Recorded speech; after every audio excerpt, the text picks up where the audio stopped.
a tu orden. Interesantes temas que analizar, sobre todo la responsabilidad de estar al frente de la Comisión de Política Exterior. El domingo presenciamos la toma de posesión de Gustavo Petro como presidente de Colombia, primer presidente de izquierda, que de alguna manera está sentando un precedente después de 200 años que se llegue la izquierda a la presidencia de ese país. ¿Cuáles son las expectativas en torno a la relación de Venezuela con Colombia a partir de este evento, cuando hemos visto a distintos voceros pronunciarse? El presidente Nicolás Maduro le dio su espaldarazo. Hemos visto también a voceros de la oposición hacer exhortos a que haya más presión para que la democracia de Venezuela tome otro rumbo en materia electoral, y también hay un exhorto a que no se haga presión sobre los venezolanos que ya están en Colombia y sobre todo en la clase política. ¿Qué impresión tiene acerca de esta nueva realidad de Colombia? Bueno, mira, Andrina, las expectativas todas. Yo creo que la llegada de Petro tiene un significado particular para Venezuela y para la región. No es lo mismo cuando llegó, por ejemplo, López Obrador. Yo creo que hay una diferencia notable.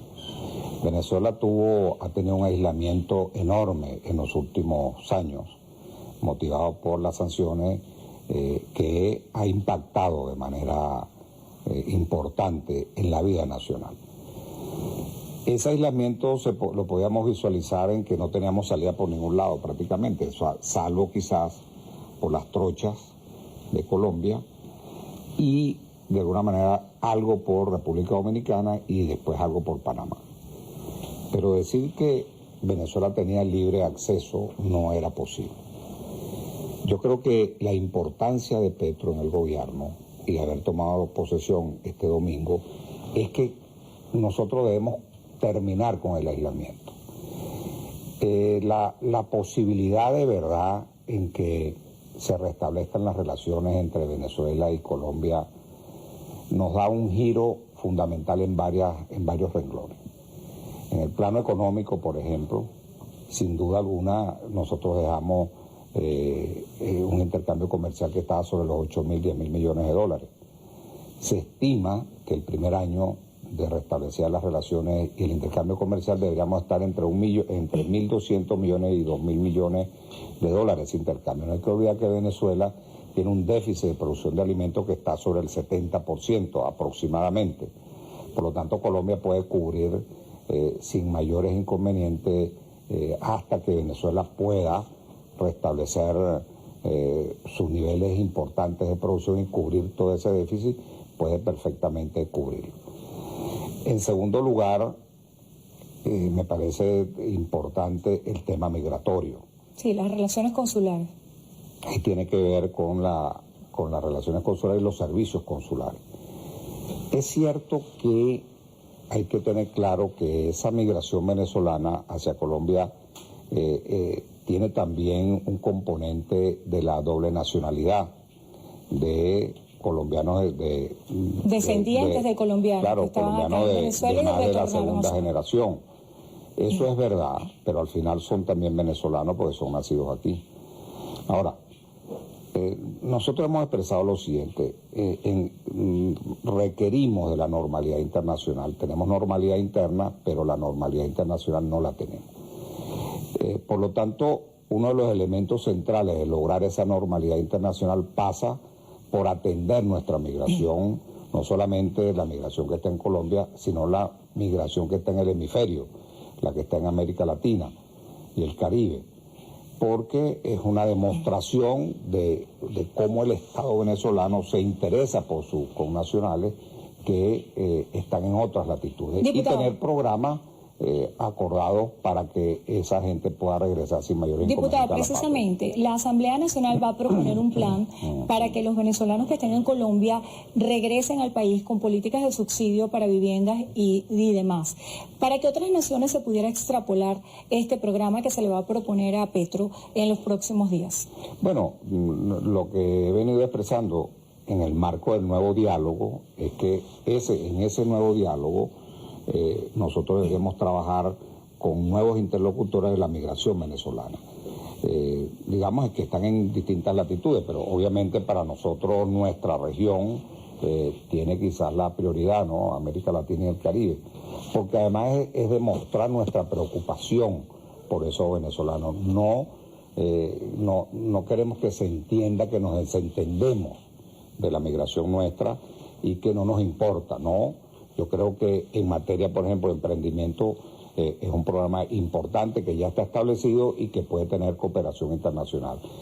Por ejemplo, en materia de subsidio de vivienda, garantizar viviendas a su retorno, es otro. Diputado, más bien no se debería plantear un esquema así a la par de la política de subsidios, que existe un sistema crediticio en Venezuela que le dé acceso a la clase media, a la clase trabajadora también para obtener su vivienda. Bueno, lo que pasa es que en Venezuela... Más allá de las políticas de subsidio que han existido tanto en el país. El problema es que tenemos un problema serio, y son las sanciones. Es decir, nosotros no podemos tener acceso a todos los recursos que tenemos en la banca internacional, por ejemplo, ni siquiera en los organismos multilaterales financieros, Banco Mundial, Fondo Monetario, Banco Interamericano de Desarrollo, por ponerte unos ejemplos. Es decir, eso significa que Venezuela tiene bloqueado en el exterior y ya, como tú estás viendo en el caso de Londres, nos están robando nuestro oro, que son casi 2.000 millones de dólares o de euros. De tal manera que no tenemos recursos para eso, lamentablemente, y tenemos que acudir a la propia comunidad internacional para, a través de ellos, tener un programa que se pueda dirigir a resolver esos asuntos y traerse a los venezolanos.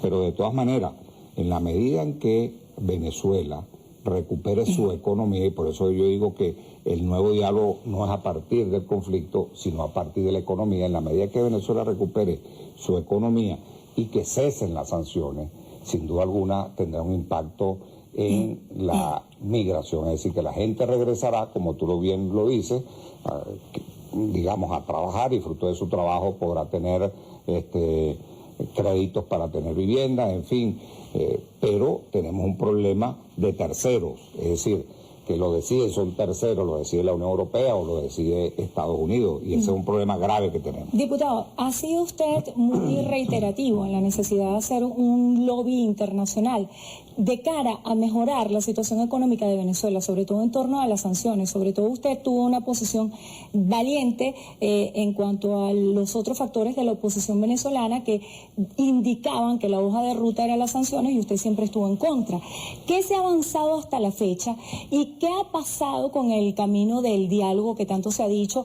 Omar Barbosa, de la Plataforma Unitaria, decía que para el mes de agosto, mediados de agosto, ya la próxima semana estamos a mediados de agosto.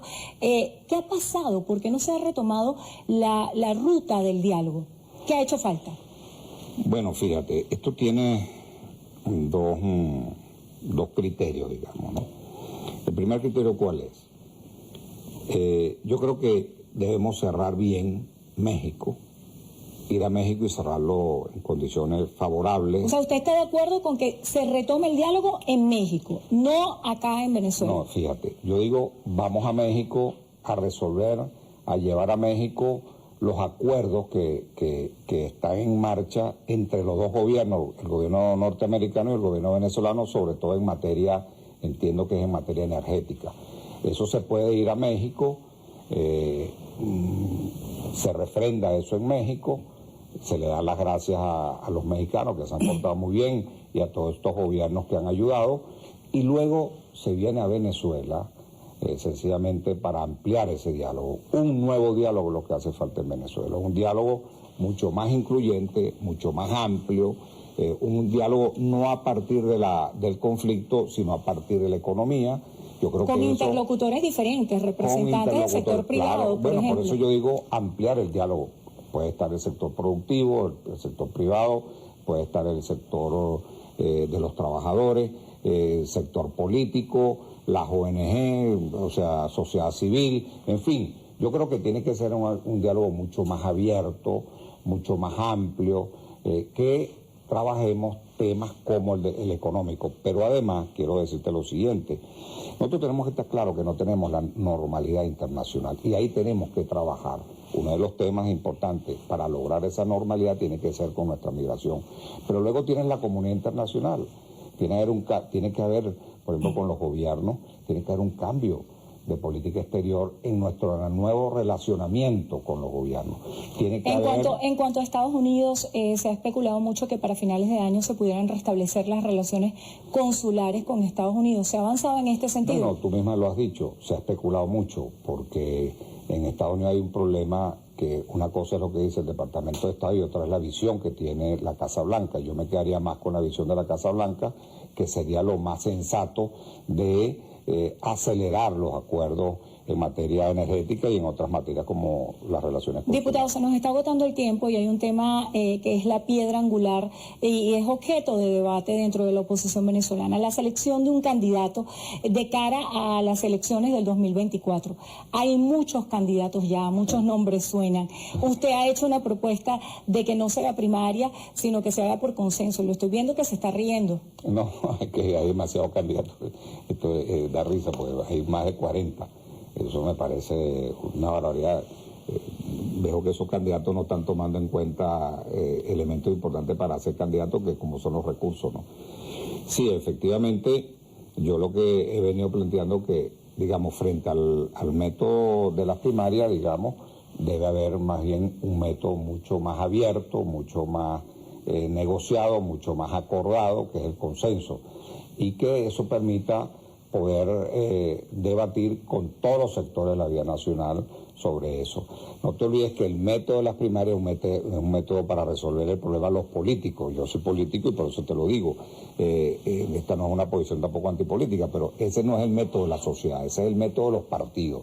Yo creo que el consenso es un método mucho más amplio, en la cual se puede trabajar con todos los sectores y escoger el que, basado en un baremo, vamos a escoger al que tengamos que hacer.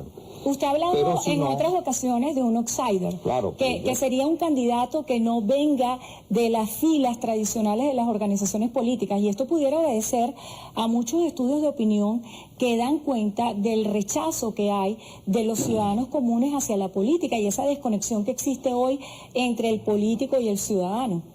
Claro, porque esto estamos hablando del método. Primaria es un método más restrictivo y aunque pareciera que fuera más amplio, y el consenso es un método mucho más incluyente y mucho más amplio. Obviamente, cuando yo hablo del outsider es porque nosotros tenemos que ir al encuentro de la sociedad. Es decir, yo creo que la sociedad tiene que dar un paso importante en resolver ese problema que no es únicamente de los políticos.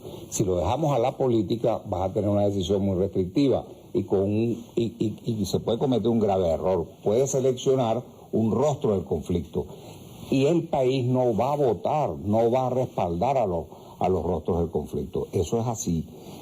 Tú lo acabas de referir. Las encuestas te lo indican.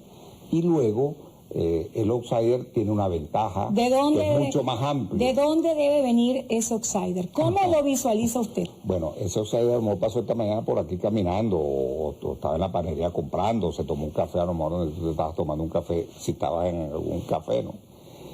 El outsider está por ahí, no sabemos.